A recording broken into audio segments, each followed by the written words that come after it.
Hey everybody, Chris Haddon, Jason Balin, co-founders of HardMoneyBankers.com, REI360.net, here with this week's edition of the show. Important question, are you stuck in the fee side of real estate? As you can see, we are live here in our Clement, Maryland office. Changed locations a little bit. We're in front of one of our many gigantic whiteboards. Have a great show in store for you today. So sit back, hang tight, check it out right now.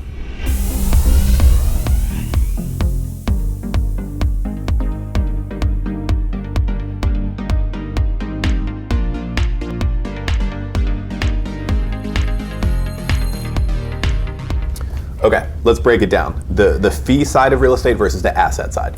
This is something that you kind of already know, but probably never think about.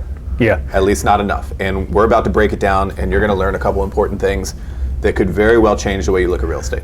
Yeah, this is kind of a 101 topic, but a lot of people just aren't doing it.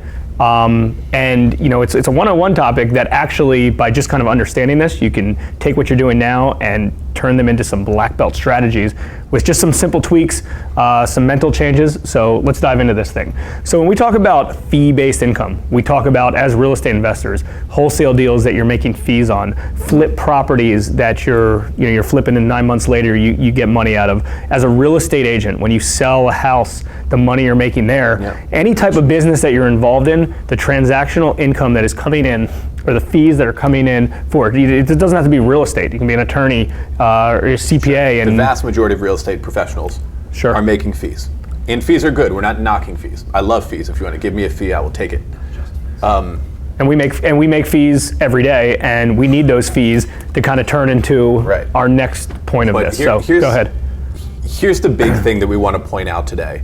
A mistake that many people make, and that we have seen a lot with ourselves and with our friends and partners over the years. As your fee income is going up from your business, as your business is growing in your career, you think that the fees are going to eventually make you rich, that you're going to increase your annual income to the point of one day you wake up and you're like, because of all these fees, I have a ton of money. Yeah. And it doesn't happen. And we have friends that would attest to that too. Like, you know, as our business is growing, and some other people, real estate agents, attorneys, other people that we know, the same conversation would kind of happen every year. Like, yeah, we made X last year. It was great. Had a really good year. Income's going up. It's an impressive number. I don't know where the hell it all went, but it did come in the front door. And there are reasons for that. I mean, number one, obviously, is taxes. More you make, the more you got taxes. And there's, we know a lot of tax advantageous strategies, but at the same time, it's still a big tax nut that's getting paid out. Yeah, and I think it's important to make peace with what fees are for and what assets are for. Yeah, and keep in mind, typically, okay, I want to make twice as much money as I made last year. Great, everybody does. So I'm going to wholesale twice as many properties, I'm going to flip twice as many properties, I'm going to sell twice as many listings that I have. Mm-hmm. And you're right, your top line will double, right? Just like that. It's going to double. You're going to make more money that way. But the bigger picture thing, which is the entire topic that we're talking about today, is using that money to invest and to buy assets. Because the purpose of an asset is they can grow a lot quicker and a lot stronger than your fee-based money ever will. Yeah.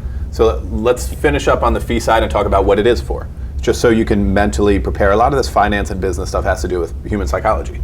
So let's put this stuff in its place. The fees that you make in your business are to pay your bills, your monthly budget, right? And to pay your taxes too. Hopefully you're making quarterly deposits. And the fees allow for small contributions over to the asset side. That's what it's for. Don't think that this fee side is going to make your bank account explode, unless there's some kind of outlier crazy situation and you start making $5 million a year. But in the vast majority of real estate, that's not the case. So let's just use it what it's for. Over on the asset side of things, should we dive in over here now? Yeah. Is that yeah? I mean, I hope that everybody understands that. I mean, use that income as the money coming in, and the expenses are all of these particular things, and whatever that overage money is, that's not included with your expenses. And obviously the more you make, the more of that overage money it's going to be. Doesn't mean the more you make, the more you're just going to drive your expenses up. The more you make, that's the chunk of money that we're talking about. And it can be a few $100s a month, it could be thousands of dollars a month, or it could be tens of thousands of dollars a month. But the purpose of this is determine whatever that amount is. That's what we're going to get to. Yep. Okay, so over in the asset side of things, in this side of real estate, this is where people build wealth, for real. And that could be on a large scale with Donald Trump type stuff, or that could be on a small scale, like I have a rental property, or even your primary residence is included in that. For most people, income, real estate, and primary residence, that's going to be a common thing to have. And self-directed IRA is a great tool in real estate too. Lending money, I put an asterisk there because that's going to end up over here. I think that the way that will function and grow, doing loans like we do, acts like an asset, but it does get taxed annually with a 1099. So I put that asterisk there. And some longer term fund stuff. A lot of people who are passively investing in bigger stuff like raising equity for commercial real estate like our friend does, things like that, that can turn into long-term capital gain situation, definitely on the asset side of things. And I mean, there's lots and lots of different asset classes that you can invest in. These are just a small example. The purpose of this illustration is to take your fee-based income and turn it into assets. Obviously, the first type of asset you want to turn into it is something that is tax deferred or something that you can write off your basis.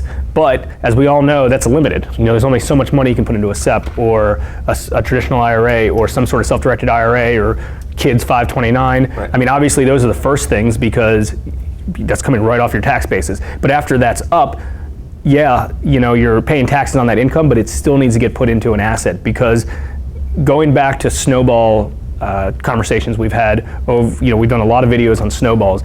Each one of these is its individual snowball, and it'll grow and it'll grow and it'll grow and it'll grow. Yeah. And it doesn't matter how much is in there, as long as it's consistent on a regular basis. If you put $100 into every account, guess what? You have $1,200 by the end of the year. So, and this is money that you're leaving out of your day-to-day operation, your day-to-day expenses. After that's all filled up, instead of it just keeping it in your checking account where it's just going to get gobbled up with life, because that's just what's going to happen, you're putting that into assets, stocks. It doesn't matter, obviously they have to be good appreciated assets, but at the same time, it just needs to be an asset that you're putting it towards. For sure. And something that we've come to realize, how are we doing on time, by the way? Good. Okay. Something we've come to realize and that we're trying to put out there, spread the word, our clients and friends and everyone else, and to work on daily ourselves, is just a mindset shift between these two. Like everybody always talks about this. It's always about like, how much did you make last year? How much money does this person make? Blah, blah, blah. What's on your 1040? What's on your W-2? What came in there? There isn't even a document for this side. Not only are people not talking and not tracking about it and not worrying about it, we had to make, along with a friend of ours, something to even track this stuff. Because maybe there's some software out there or something, but it's not anything I can name. We all know this. We all have this conversation. How much money does X person make? But we're ignoring the important stuff. Cool, yeah, huh? And I mean, this is and this turns into a well-oiled machine that you can't make enough fees quick enough. Doesn't matter what your dollar per hour is to outperform what your assets are going to be, and that's the purpose of it. I mean, we could do twice as many loans, flip twice as many houses. Yes, our income will continue to go up, but it's never going to be as strong or as powerful as the assets will appreciate and continue to grow. So, and another real interesting tidbit related to the asset spreadsheet, which is puts things into perspective. It makes it a little bit easier for you. You move things around on that asset spreadsheet. So let's say you save, you fee-based, you save $50,000 and you buy a house. And you're like, oh man, I just spent $50,000 on buying a house, right? That's hard for people to fathom. They're like, I just wasted 50, I didn't waste 50, but I spent $50,000 on a house. It's not gone. But it's not gone, and I'm gonna show you why. So inside that asset spreadsheet, it goes from cash, which was here, into equity inside a property. So for instance, let's say you bought a $400,000 house and you got a $350,000 loan and you put $50,000 into it. That $50,000 is still here. It's in an asset. It moves from one column to another. Moves from one column to another. It's just sitting there, $50,000. So when you do a net worth calculation, at the end of the day, it's still gonna, and that's your only asset that you have right now, that $50,000 at the bottom comes up right here. So you move from one side to the next. And that's a big thing that as soon as you can grasp that and see that on a regular basis, and you're plugging things into your Excel spreadsheet, asset spreadsheet on a regular basis, it makes it a lot easier. It's like, cool, I just bought $5,000 worth of stock and now it's fake money because it's sitting in my stock portfolio. No, it's Yeah. not. It's sitting right here. There's real dollars to it. So Real thing. One more quick story before we wrap it up here. But there's a story that's been floating around for the past few years, and it really illustrates this point well. And really how powerful assets are in making money. The ability of money to make money. A few years ago, when we were getting started with HMB, we're a few years in, and our business was growing, and income was going up, and we had a pretty good year. And around that time, we also saw the 1099 for interest income that we sent to one of our larger investors. And granted, he had a couple $1 million, and there wasn't any like ridiculous amount. I mean, a couple $1 million is a lot of money, but it's not like a crazy amount of money, right? And his 1099, the number on it was larger than what we made from our own company. His couple $1 million with a lot of had work for a year. more earning potential than our entire year of work, day in and day out, of doing everything we do here at HMB, and we love it. He did nothing. He didn't do anything. Yeah. Right? And so, granted, there's nothing easy about getting a couple $1 million liquid, but you get the point. You see how powerful that is. Yeah. You see the focus on here. On any of these assets, Any of them, all of them. the purpose of an asset is it grows over time, and Yeah. they all have their own ways of working. But you wake up and you look back and you're like, wow, like that money made a lot of money for me. And again, it doesn't have to start with a ton of money. It really it's not going to doesn't. start. I mean, a few $100s turns into a few $1,000s, and a few thousands of dollars turns into tens of hundreds of millions of dollars down the road. So it's that simple. One way to get there. All right, cool. Well, hope you guys enjoyed the show. As always, like, follow, share, comment below. We certainly appreciate it. Until next time, I'm Jason and this is Chris. Peace out.